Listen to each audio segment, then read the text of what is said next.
Big day today. Very big day today. This is a triple play day.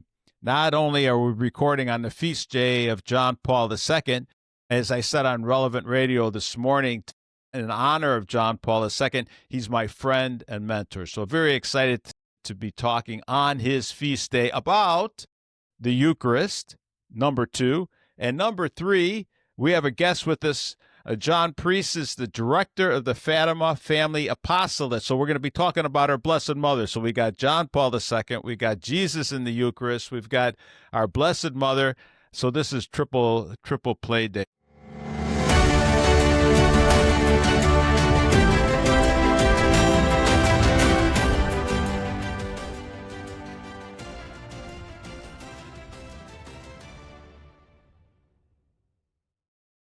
Hey, John, welcome. Thank you, Jack, for having me in today. I appreciate being here, and this is the triple play for sure, and hopefully the message will get out to the listeners and help them in their spiritual journey.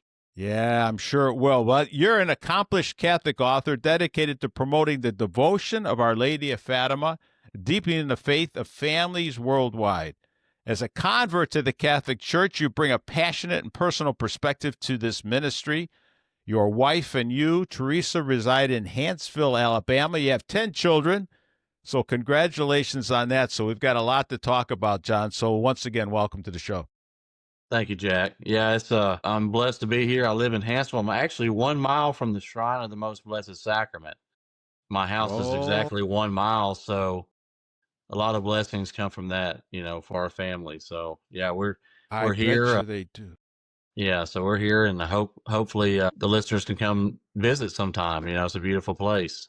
Hey, all you got to do is invite me. Winter's coming here in Chicago. I'm outside of Chicago, John, so I'm sure you're a little warmer in the wintertime than we are, right? Yeah, it's a little bit better here. But now with 10 kids, you probably don't have much room, so I got to get a hotel, huh? Well, I got a guest house, so you're lucky. Oh, you do? Yeah, I got a house of the Holy Angels we have here on the road, so if any of the listeners want to check that out too, House of the Holy Angels, it's 1 mile from the shrine also. It's a 3-bedroom, 3-bath house. How beautiful. So tell us a little bit about yourself. So I've had so many questions to talk to you about the Eucharist and all those types of things and your relationship with Father Robert Fox, who wrote this book, got you involved, I think, with Our Lady of Fatima too. But before that, let's back up just a little bit. You say in your bio says that you're a convert. You've got 10 kids. I mean, this is we could spend the whole day on your just talking about you, I'm sure. But was there a catalyst for that conversion? Well, I was fortunate, when I growing up, and I actually was in the Lutheran Church, the Missouri Synod Lutherans, which is more conservative. I don't know if anybody knows much about that. So it's similar, the service. They believe in the real presence of Christ in the Eucharist. I mean, we could go into another show just on that. But yes, they do. Yeah, they are more conservative. Yeah, and so I met a friend. He had a family that had 8 children, right? And he come from 8 children. He was one of the 8. And we started just hanging out together, doing things. And he started talking to me about the Catholic Church. And I really never thought about it before. But really what struck me was how much it made sense. And he would feed me with the tape. His family would hand out tapes after Mass. Ken Hensley, Scott Hahn, Tim Staples. I got those tapes in my possession. I wore them out. I got them. I gave them out to people, and I wasn't even Catholic. I was giving them out.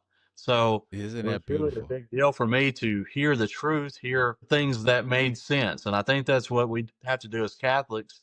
Sometimes people want to know about our faith, but they just don't. We can't explain it well, and if we can't, we have to get the information to them. Don't just leave them hanging, because, we do the watering, right? And the Holy Spirit does the rest. So that's kind of where I'm at. I came into the church in the year 2000. Okay. It's just been uphill since then, and just really, it's been a great thing for me. It's really changed my life, and I'm glad to be a part of it. Wow, that's beautiful. Were you married already when you came into the church? No, I wasn't married yet. And the same person, his cousin is who I married. So it's just this guy I owe a lot to, But yeah, isn't that beautiful? Yeah, so I met her, and I was taking when I met her, I was taking the it's called OCA now, I guess, but it was RCIA back then, and I had a conversion and went through the process, and then here we are. Wow, how beautiful. Now, how about is the director of the Fatima Family Apostolate? Is that a full time gig, John, or is that something that you do on the side? Tell us a little bit about that. Okay, so in 2003, I met Father Fox, who wrote the book that we're going to be talking about on the Eucharist. Father Yeah, wrote. let me hold that up for a little bit. This Okay. is really a special book. I'll just say this. I'll actually put this up behind me as we're speaking later Okay. on because I think it's that important. But anyways, go ahead, John. I'm sorry. Yeah. So shortly after my conversion in 2003, the same guy asked me to go help him because I'm in construction real estate. So he asked me to go help him do this remodel. Well, we went to Father Fox's house, moved to Alabama. He was from South Dakota, moved to Alabama, wanted to be close to the shrine and Mother Angelica and EWTN. And so I went over there and we were remodeling and I met Father. And I was intrigued by his just the way he was, his reverence, his somebody that writes that many books. He wrote close to 50 books. I was Whoa, intrigued by I didn't that, and realize I was that. like, wow, this guy has a lot of stuff I want to know about. And so I started talking to him gradually, and then we became friends. I started visiting him, and he would come to the house for dinner and things like that. And just, it was a friendship first. And as he got older and then he got sick, I started helping him more, just taking care of him. And I always would ask him, "How is the apostolate doing?" And he would tell me. And then through through Eucharistic adoration, I became involved in the apostolate. So that's kind of a neat story to tie in with what we'll be talking about.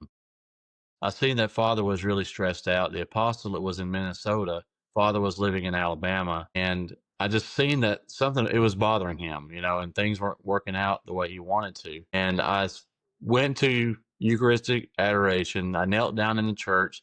I asked our Lord and I asked the Blessed Mother, if you want me to help Father Fox, I need a sign because I want to be bold about it. Right, this is a big deal. And I heard these most beautiful bells that you could ever hear. I sat there for a minute and I was like, I don't believe it. And I asked again. I So said, so Blessed. just for our we have these young guys. I mentioned to you, John. Hold on to that thought because we have these young guys. A sword behind me is a big Claymore sword. The apostolate is called Claymore for Gen Z men, a little older than them, that are looking for something more. So I'm just going to explain. Most of our audience knows what adoration is, but adoration is when you're quiet, in Mhm. front of the Eucharist. There's monstrance. Everyone that's holding up the Eucharist, you're sitting in silence. And John, when you hear these bells, this is not normal. This is not something that's coming out in the church, right? Or are you hearing some type of a bell for benediction at that time? No. Yeah, so this wasn't something normal. And then, at first you're thinking it's a cell phone. We just started having cell phones then. But I knew the people that was in the church was the good thing. The other two people that were in there, I knew them. And I even asked them later. I didn't tell them what I heard because, how that gets around sometimes. But Yes. the good point is that I asked the same question. Yeah, I didn't believe that, the bells. I didn't believe it. So probably a minute later, I said, Blessed Mother, Jesus, if you want me to help Father Fox and the Fatima Family Apostle, I need a sign. And I heard the bells again. So that's when I knew that I So was you called. heard the bells for the second time, John? Yeah. So Wow. that's when I knew that I was I got called to. goosebumps. Yeah. Yeah, that's when I knew I was called to do that. Mm. It was difficult. I had babies. I had little babies. My wife was, I think she was probably pregnant with another one. We're just getting I'm in construction. So when you asked about the apostolate, it's not a full-time job. Kind of is, but it isn't. I don't get paid to work at the apostolate. My real job is in real estate and construction. And I do that. My boys work for me too. But yeah, it's just once that happened, it changed my life. It was a life-changing situation there that happened, but it was because of just telling the listeners, if you have an issue in your life that you're dealing with, if you're going through something that's difficult, go to the Blessed Sacrament. Sit there in front of the tabernacle in adoration, spill your heart out, whatever it is, you'll get your answer. But sometimes I've been there before and it's been a no. I've been there before, it's been a no. And I think we've all been there that's really into the Eucharistic adoration, is that, hey, it wasn't what God wanted for me. It wasn't the right timing, or things like that happen. So, or it wasn't totally for me at all. It might have been for someone else. So for the young guys too that are listening, and for the people that listen to the program, if you got something that's heavy on your heart, that's where you need to be. So, John, when you do that, and when you say that to these young guys, and thank you for that, I agree, of course, 100%. Can you let them know, say they're kneeling in adoration? Matthew 7:7, right? Ask, seek, and knock. Jesus wants us to ask when we're seeking and knock, right? That's The correct. door handle, you're in construction, the door handle's on my side. Jesus isn't going to open up from his side. We have to open up the door because we have free will, and God That's right. respects that free will.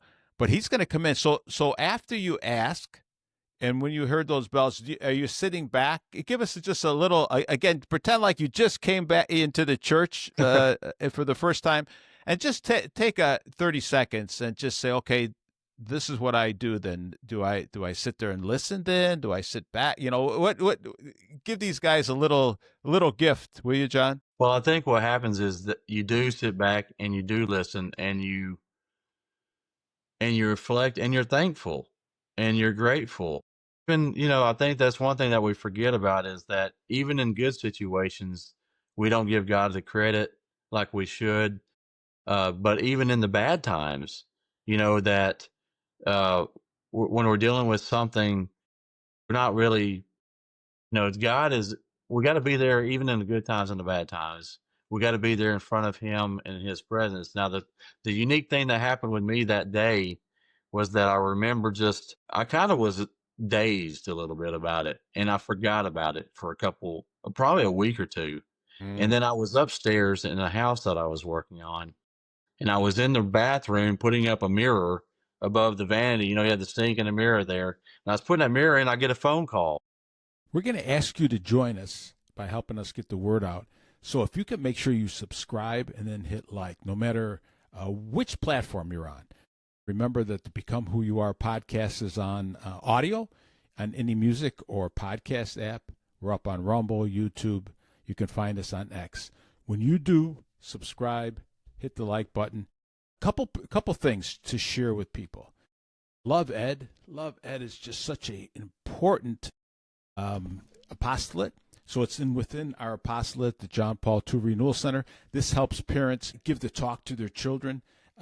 We're trying to push back on all these gender ideologies and the porn culture, and give children the truth, and do it through their parents, and we help them do that. The other one is really taken off too.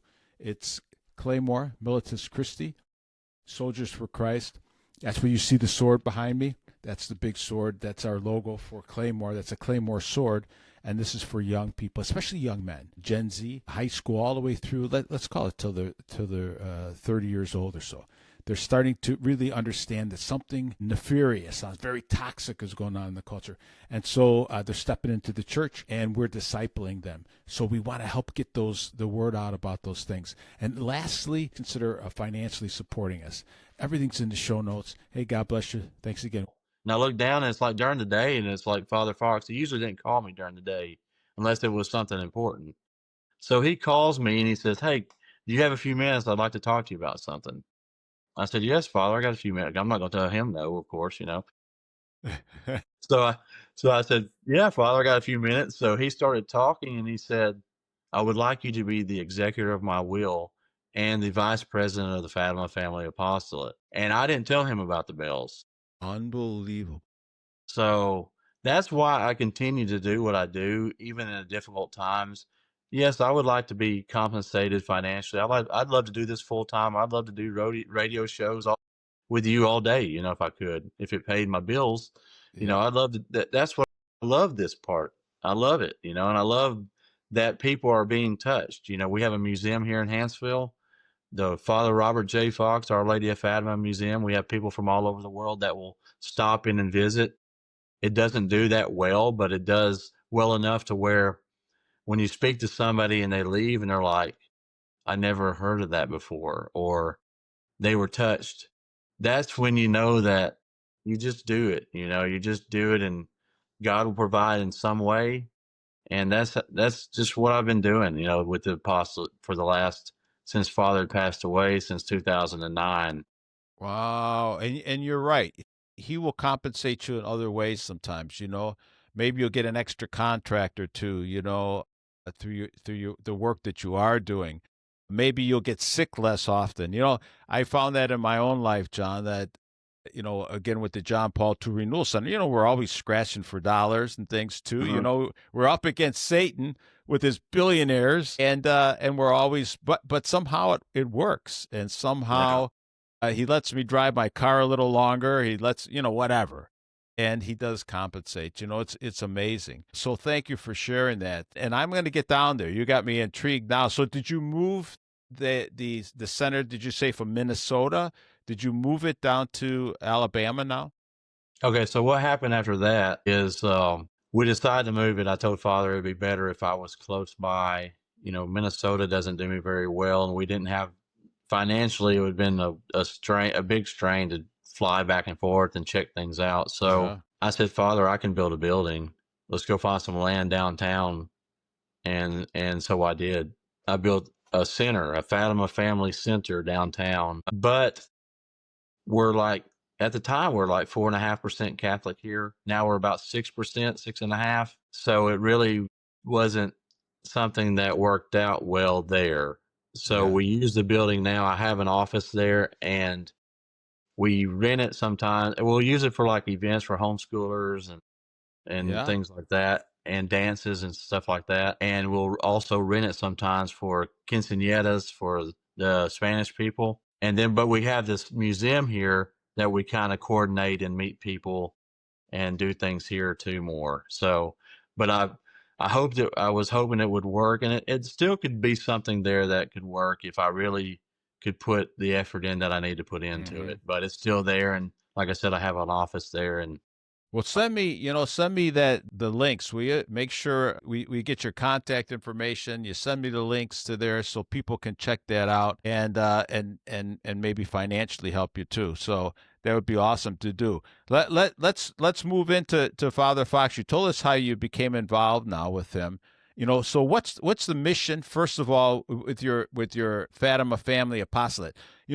Families are getting wrecked. When you think about Sister Lucia, she wrote the Cardinal Cafara and John Paul II. And I'm sure you've heard this, John. The last great battle between our Lord and Satan is going to be over marriage and the family. There's nothing we can do that's going to serve our Lord more than build up marriage and the family in today's times. yeah, Jack, I mean, you can see it if you look around. It's very obvious of what the family and what's taking place here. The destruction of the family is evident everywhere you look, through abortion, through transgender, through those types of things. It's just like total attack on the family. And Sister Lucia was right in that prediction. And so our apostolate, there's a lot of Fatima apostolates. You have American East Fatima, you have the World Apostolate of Fatima, you have Fatima. There's a lot of them, and they're all good. A lot of them are good. They're good apostolates. But ours, the difference is Fatima Family Apostolate. And what we try to do is through the writings of Father Fox, because he dealt with youth, he would bring 100. I don't know if you knew this, but he would bring 150 youth to Fatima every year. He did that for 20 years. Whoa. 200 of those are either priests, religious sisters, or religious brothers. So it's a good tree line there. It's a good Hmm. outreach.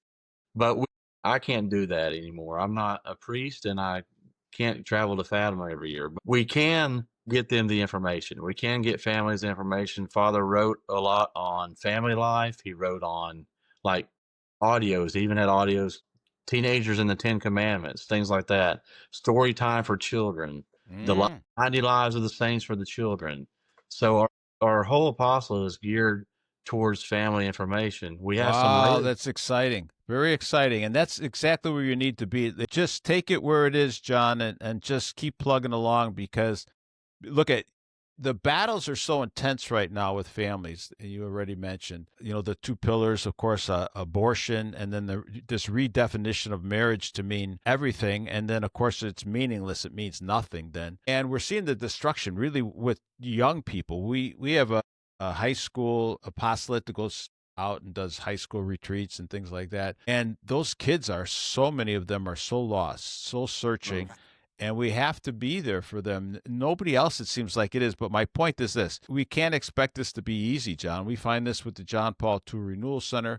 We find these with everybody, anybody, just like Sister Lucia said, anybody that's working for marriage or the family is going to be under attack. She said, don't worry, because Our Lady has already crushed his head, but expect it. And so we're going to just take it where it lies, John. It's sometimes we get frustrated because we're not as big or getting bigger or more people aren't hearing the message. We've been up against that since we started this in 2007.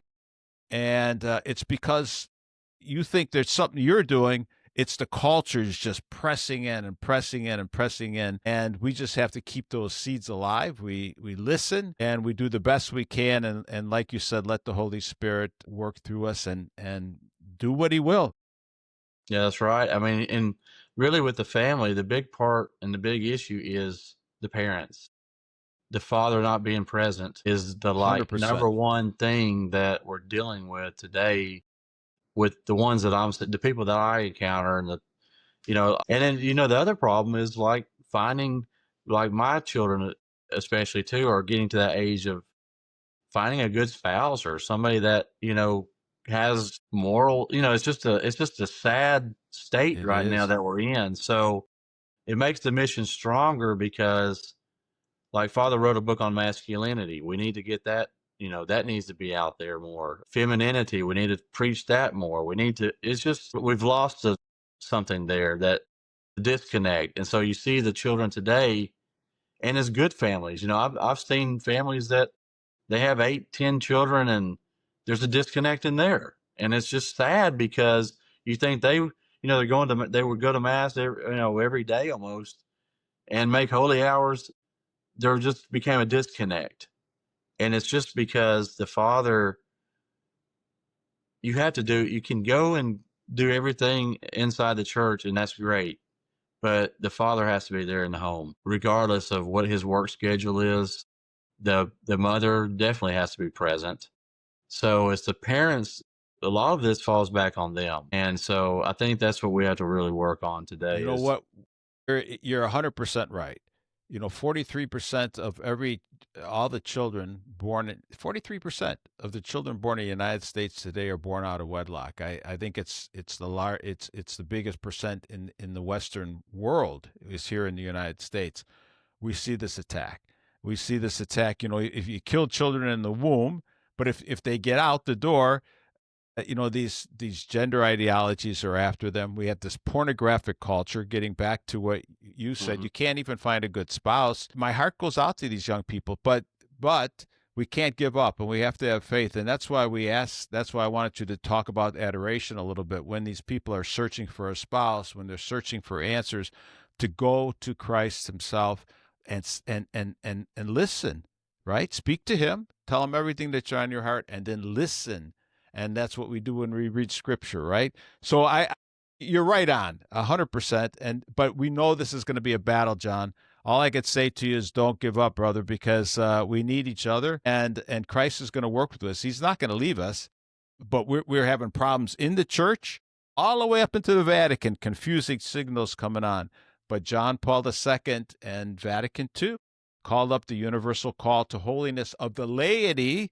This is the time for the laity to rise up and make sure you know your faith, and we're sharing our faith with other people, and that's what you're doing, John. So we'll keep you in our prayers. Let's talk a little bit about part of this triple play on the Eucharist. When you came into the Catholic Church, we have the Eucharist, and hopefully you found a reverent mass, that appreciates the Eucharist. But this is powerful. When I came back into the church, it was through the death of one of my brothers that brought me back into the church on his deathbed. And it was in the mass the next day or a couple days later as a memorial mass. This presence just blew my heart apart. I've been away from the church at that time for 20 years. So I know the reality of the Eucharist, John. So let's talk a little bit about Father Fox and what you learned through the Eucharist. And why is it so difficult for people to grasp, right? I'm going to throw a lot at you, John, but talk to us a little bit about your experience, about the book, about Father Fox, and what the Eucharist means. Well, to me, I remember, when you come into the church, this kind of like something that you really think about is they talk about the Eucharist, and Jesus is in the church. I remember one time I had this encounter. I started going to a Catholic adult group before I became Catholic. And I started going there, and this older gentleman, he was probably at the time in his 80s. And I was talking to him about some stuff, and he's telling me, you just got to go into church. Jesus is in there. Jesus is in there. And, as a Protestant, I'm thinking, well, Jesus is everywhere, right? And Yes. so, but then I started reading about the Eucharist, and I started trying to understand what it meant. And those tapes, Scott Hahn, Ken Hensley, Tim Staples, really helped me out a lot. And really the wording, do this in memory of me, or do this in remembrance of me. This is my body. He didn't say, I think this is my body, and I think you need to remember this, but he said, this is my body, this is my blood. So that stuck with me. And I'm thinking, he said that. He said, this is my body, this is my blood. So if Jesus said it, it's true. Why can't other people get this? It's so simple. And so then I started sitting there, and then I started going to adoration. And one thing that was unique with me in the adoration was that it got to the point to where I had a struggle with leaving my church that I was with, because my parents, one thing, my dad was really a staunch Lutheran. He was a grade school, went to the Lutheran high school, and he was from Ohio. Well, he lived in Ohio during his schooling years. So, and he would tell me, oh, the Catholics, they kiss the Blessed Mother statue and all this strange stuff, and, kind of stuff like that. So I was getting all this, and here I'm going to have to tell him, hey, I'm going to convert to the Catholic Church. So I started going and making visits to the church. And then I worked for a company that was close by the church in town where I worked. And it got to the point where I couldn't drive by that church without stopping. That's how the impact it made on my life. Is like, that's where I was getting my comfort. That's where I was getting my answers. That's where I was feeling at peace. Oh, And beautiful. because I had my family, if your family is your comfort, right?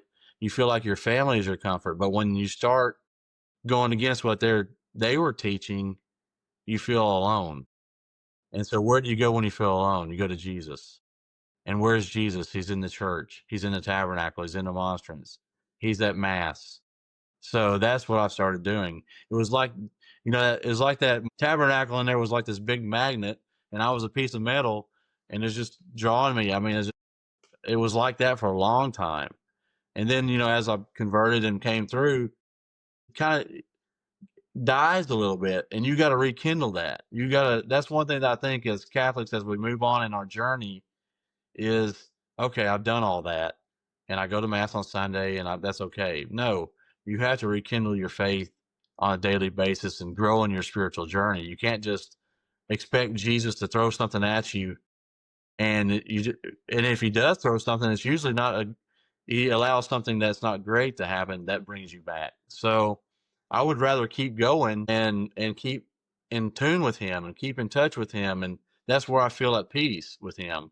I even had an encounter with a person that said that a issue with their father. They had a problem with their father that is hard to forgive, and they felt like their whole life was a lie and all this stuff, but they're good Catholic people. And she started going to adoration, 2 years, making visits.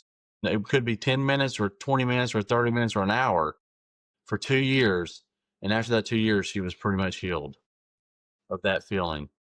Total forgiveness. So, go ahead, John. If you no, finish I'm that, just saying. So that's the power of the Eucharist. That's the power right When there. I when we see so many people, 70% of Americans today are on some kind of prescription drug, opioids and anxiety medicine being 2 and 3 on that list. There's so much mental illness going on with young Hmm. people we're seeing. If they Yeah. would spend time in adoration, like you said, if they would spend time in prayer, because there's nothing that's going to, when you have an anxious heart, I speak to so many people that are anxious today. And I say, I think you're anxious, and that's a good thing because you're not going to mass, you're not praying, you're living in the secular world, and your heart is telling you something. I am anxious because, like St. Augustine said, our hearts are restless, Lord, until they rest in you. What you're describing, John, is an intimacy with our Lord that we think is too good to be true. It can't be true, right? And Hmm. so we don't give Christ any time, just like a man who gets so involved in work, he doesn't spend any time with his wife in a relationship. Both of them crumble because this is Right. all about intimacy. This is all about a relationship. And when Christ gives himself into the Eucharist, this is the bridegroom on the cross. This is the bridegroom pouring himself out to his bride, and we are the bride. We kneel with our Blessed Mother at the bottom of that cross, and we open ourselves up, our fiat. Yeah, let it be done to me according to your word. I take that, and then I walk into my house, and now I got something to give, right, John? I That's mean, right. we're trying to give something to our wife, our friends, our kids, and we don't have it. We're dried up. We're like the vine separated from the branch from the vine, and we expect everything to go okay. Catholic families, you mentioned this, they're getting beat up today because they're not continuing to grow in their faith, or they get disengaged, or yeah, Hmm. sometimes we go to mass, sometimes we don't. Satan loves that, John. Satan Yeah. loves that. Yeah. And I think that's a big deal today. I mean, and I love sports. I love sports, but this travel ball and all this stuff that's taking you away from your extracurricular activities are more important than your spiritual activities. And that's a big problem. And one thing, you know, we're talking about the book, and what I love about the book for me also is that it gave me a better understand. See, I read the book probably when Father first wrote it around 2006, 2007, I guess. So yeah, talk about that a little bit, because this is like a bringing It's a it out reprint again, kind isn't of. it? Right? Yeah. And so it's a reprint, re-edit type deal. But back then, as you grow in your faith, and this is good for anybody, I think, because for me especially, because when you're younger and you feel like, I mean, I can remember even in the apostolate, I was like, you kind of get a little pride. Well, Father, I'm the president of the Father Mm. Fox's apostolate here, and they're calling me to do a radio interview, and I'm like, okay, I got this. And then when you get to the radio interview and you don't know any questions, and you be humbled, then you realize, you know what, I got to be, I got to take a different approach on this. So when I first read the book, it didn't mean what it means today to me because I understand it better. But what I love about the book is Father kind of goes through a chronological order of first starting out with the biblical roots of the Mass, the bread from heaven, the manna from heaven, the feeding of 5,000, the wedding feast of Cana. So many scriptural attributes in here just on that first chapter. The church flows from the Eucharist, the chapter 2. This is the essence of our faith, right? So all these chapters kind of go in an order to where we're building up to today in our life. And also the book is great for like study guide format or a family format or even reference. There's so much in here that you can get a highlighter. I told somebody on an interview, I think it was Doug Keck, when I was doing the bookmark, I said, you know what? This one you could read probably 5 times and still miss some stuff because Yeah. there's just so much information in here that I was kind of leery on some interviews because if somebody asked me the wrong question, I might not know it. It's just so much Yeah, stuff in there here. is. So I'll tell you what, you're exactly right. It starts with the biblical roots for all, especially for my Protestant and evangelical friends, who I have many, many of them. In fact, many of them I'm closer to than I am with some Catholics that are talk about, not taking their faith seriously. I know some evangelicals. I would love to have them, understand the Eucharist just because they're on fire.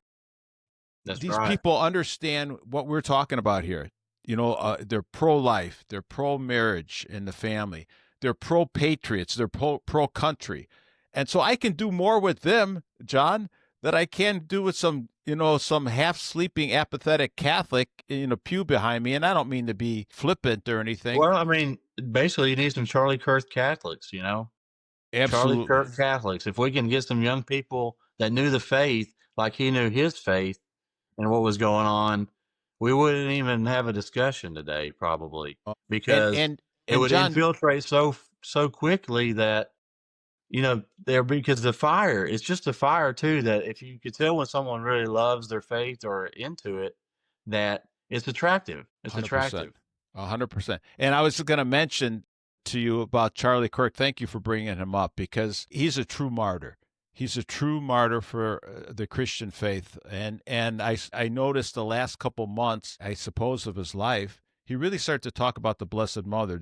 Did you notice that at all Yeah, with him? I noticed that. And She was bringing from him what I in. understand, he was pretty close to his conversion, and he would have been a martyr recognized by the church, probably, Yeah. if he would have had Well, a I'm going to conversion before recognize it. him anyways, Yeah, we're going to just recognize him as because a Christian martyr anyway.